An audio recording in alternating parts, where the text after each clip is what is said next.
My name is Emily, and this is the story of how I found the strength to break free from the chains of a toxic marriage.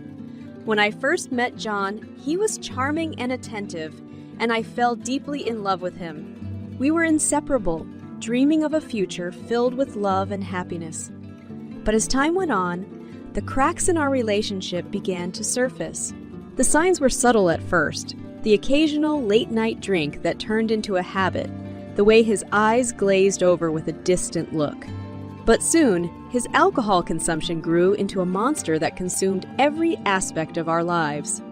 The man I loved became a stranger, and the darkness within him unleashed a torrent of pain upon me. One evening, as the sun dipped below the horizon, casting long shadows across our living room, an argument erupted. John's voice was filled with bitterness as he accused me of never truly understanding him. The scent of whiskey lingered in the air, intensifying the tension between us. "Why can't you just support me, Emily?" he shouted, his words laced with frustration. "You don't know what it's like to be me, drowning in this sea of despair." Tears welled up in my eyes as I tried to make him understand. "John, I love you, but your drinking is tearing us apart. We need help." He scoffed, his face contorted with anger. "Help? You think I need help? It's you who needs help, Emily, because you're too weak to handle the truth." His words cut deep, piercing through the armor of love I had tried to preserve. The warmth that once enveloped our marriage had turned into a cold, desolate void. With each passing argument, it became clear that I was losing myself, suffocating beneath the weight of his addiction. The pain of his words echoed in my heart, leaving scars that couldn't be seen. I felt trapped, torn between my love for him and the realization that I couldn't save him from himself. That night, as I lay in bed, the sheets dampened with tears, I made a silent vow to find a way out of this darkness. Little did I know that the journey ahead would be filled with challenges, but it was a path I had to walk if I wanted to find happiness once again. And so, as I closed my eyes, my heart heavy with sorrow, I whispered into the silence, "I won't give up on you, John, but I won't lose myself either." The days turned into weeks, and the toxicity within our marriage continued to grow. John's alcoholism had transformed him into a volatile and unpredictable presence in our home.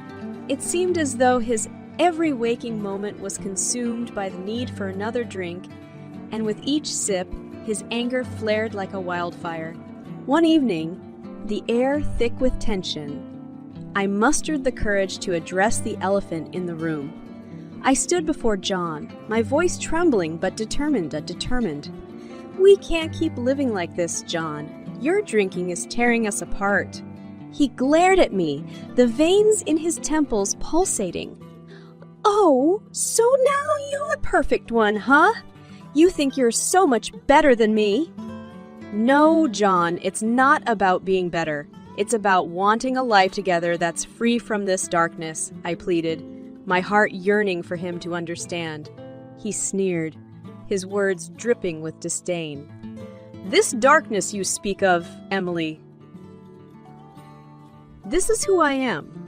If you can't accept that, then maybe you should leave." I felt a stab of pain in my chest, my breath catching in my throat. The man I had once loved seemed irretrievably lost. The venom in his words seeped deep into my soul, eroding my sense of self-worth. Days turned into nights, filled with screaming matches and bitter insults.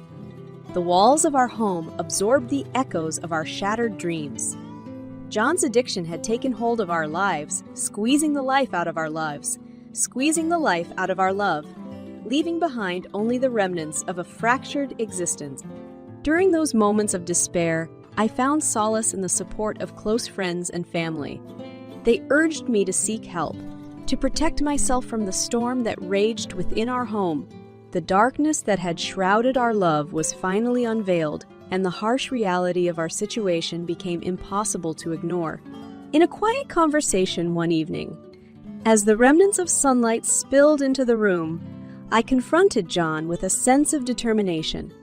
"I can't continue living like this, John. It's destroying us, piece by piece," he scoffed, a bitter smile playing on his lips. "You're just being dramatic, Emily. It's not as bad as you make it out to be."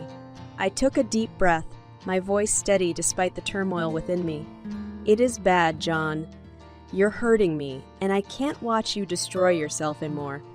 I love you, but I can't sacrifice my own well-being for this."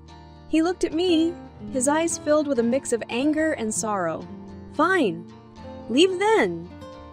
Maybe you'll finally realize how much you need me." His words stung, but deep down, I knew that leaving was the only way to preserve what little strength I had left. With a heavy heart, I made the decision to walk away, knowing that the road ahead would be treacherous but necessary. As I gathered my belongings and stepped out of our home, I couldn't help but wonder if there was still a glimmer of hope for us. But for now, I had to prioritize my own healing to find a way to mend the fractures that had spread through my heart. And so, I embarked on a journey of self-discovery, knowing that the path to healing would require courage and resilience. The darkness had been unveiled, but it was up to me to navigate through it and find the light that would lead me to a brighter tomorrow. In the aftermath of our shattered love, the weight of John's hurtful words continued to haunt me. I had left our home, seeking refuge with a dear friend who offered solace amidst the storm that had engulfed my life. It was during that time of solitude and reflection that the breaking point arrived, casting a stark light on the reality of our situation. A week had passed since I had walked away, and my heart still ached with the pain of the wounds inflicted by John's venomous words. In the quiet of my friend's home, I sat alone, surrounded by the remnants of my shattered dreams. The walls seemed to echo with the memories of our arguments, the bitter taste of his insults lingering in the air. As I stared out the window, tears streaming down my face, a quiet resolve washed over me. I couldn't bear to live in a cycle of abuse any longer. The love I once held for John had been eroded by his alcohol, fueled anger, and it was clear that his demons were consuming him whole. In that moment, I made a decision that would forever change the course of my life. I would find the strength within me to break free from the chains that bound me to a love that had turned toxic. It was time to take control of my own destiny. Gathering my thoughts, I reached for the phone and dialed the number of a trusted lawyer. The voice on the other end of the line offered guidance and support, assuring me that I was not alone in this battle. Together, we began the process of initiating divorce proceedings, laying the foundation for a future separate from the pain that had engulfed our marriage. Days turned into weeks as the legal battles waged on, unearthing the extent of John's lies and deceit. The evidence of his infidelity and abusive behavior provided the ammunition I needed to fight back, to protect myself from further harm. The truth unfolded like a dark tapestry, each revelation a painful reminder of the depths to which our love had sunk. One evening, as I sat across from John, the courtroom walls closing in around us, a glimmer of realization crossed his face. "You think you can just take everything from me, Emily. You think you can ruin my life." I met his gaze, my voice steady and resolute. "I'm not here to ruin your life, John. I'm here to reclaim mine. I deserve happiness, free from the pain you've inflicted upon me." He clenched his fists, his anger evident. "You'll regret this, Emily." But in that moment, I found a strength I never knew I possessed. The power of self-love and determination propelled me forward. I wouldn't let his threats or his attempts to manipulate and control me deter me from my path to freedom. As the divorce was finalized, the gavel striking with finality, I felt a weight lift from my shoulders. The legal battles had come to an end, but the journey of healing was just beginning. I knew there was still one final act that I needed to undertake, a symbolic gesture that would serve as both closure and revenge. As I embarked on a week of liberation, seeking solace in the embrace of a supportive friend, a newfound sense of freedom blossomed within me. The weight of the toxic marriage I had left behind began to lift, allowing me to breathe more easily. and find the strength to heal. During those days of solitude and healing, I discovered a sense of empowerment I had long forgotten. I reconnected with my passions, indulging in activities that brought me joy and a renewed sense of purpose. Each day, I embraced the opportunity to grow stronger, to reclaim the pieces of myself that had been shattered. One afternoon, as I sat with my friend in her cozy living room, sipping tea and basking in the warmth of her company, she looked at me with genuine concern. "Emily, how are you holding up? I can see the transformation in you, but I worry about what lies ahead." A soft smile played at the corners of my lips as I met her gaze. "I won't deny that it's been a challenging journey, but I feel a strength within me that I didn't know existed. I'm determined to create a future that is free from the pain I endured." Her eyes sparkled with admiration. "You're incredible, Emily.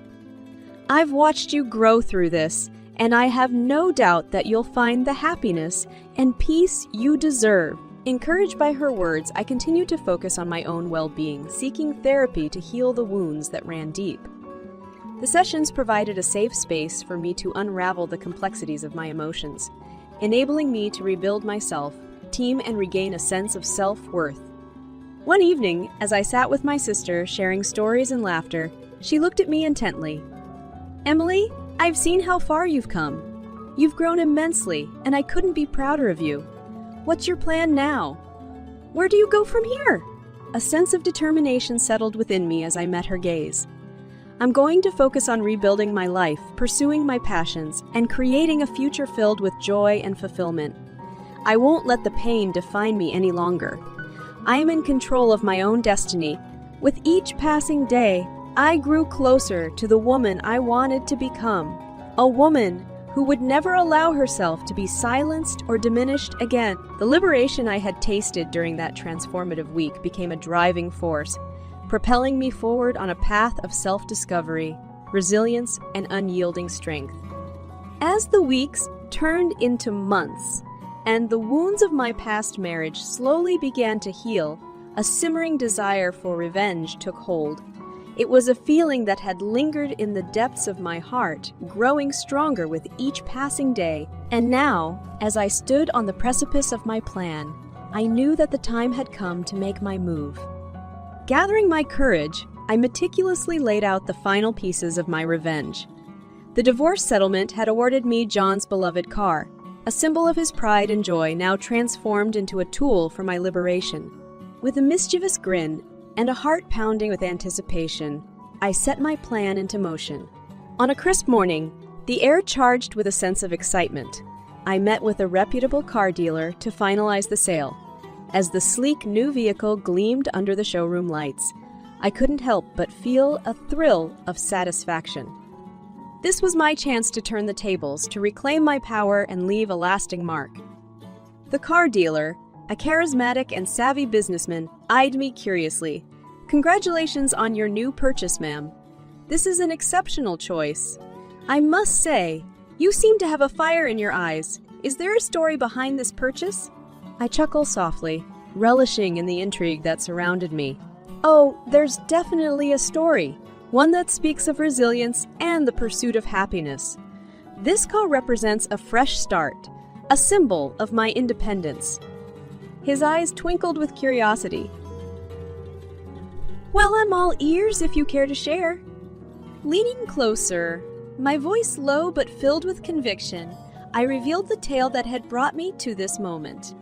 "You see, this car was once owned by a man who belittled and tore me apart with his words. He thought he could control and manipulate me, but little did he know that his actions would be his own downfall." The car dealer's eyebrows rose in intrigue. "So, this purchase is a form of revenge?" I nodded, a mixture of determination and satisfaction evident in my expression. "It's my way of taking back control, of showing him that I am not defined by his cruelty. This car represents my liberation, a reminder that I am the author of my own story." Impressed, the car dealer extended his hand. "Well, it's been a pleasure doing business with you, ma'am. I have no doubt that you'll make the most of this opportunity. Enjoy your new ride, and may it carry you toward a future filled with triumph." As I drove away in my new car, the engine humming beneath me, I couldn't help but relish in the sweet taste of revenge. The wind whispered through the open windows, carrying away the remnants of a painful past. A sense of empowerment coursed through my veins, fueling my determination to never again allow anyone to diminish my worth. Days turned into weeks, and my life continued to transform. The car became a symbol of my liberation, an emblem of the strength and resilience I had found within myself. With each passing mile, I left behind the echoes of John's hurtful words, replacing them with the soundtrack of my own triumph.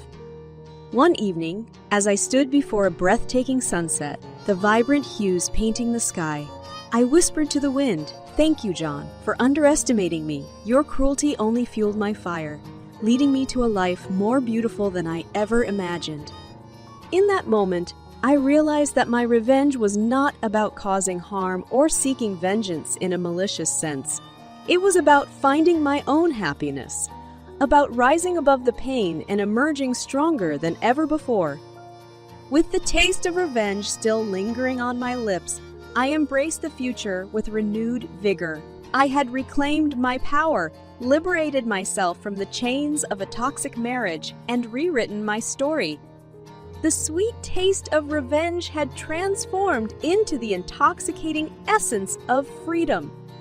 A freedom that would guide me toward a life filled with joy, love, and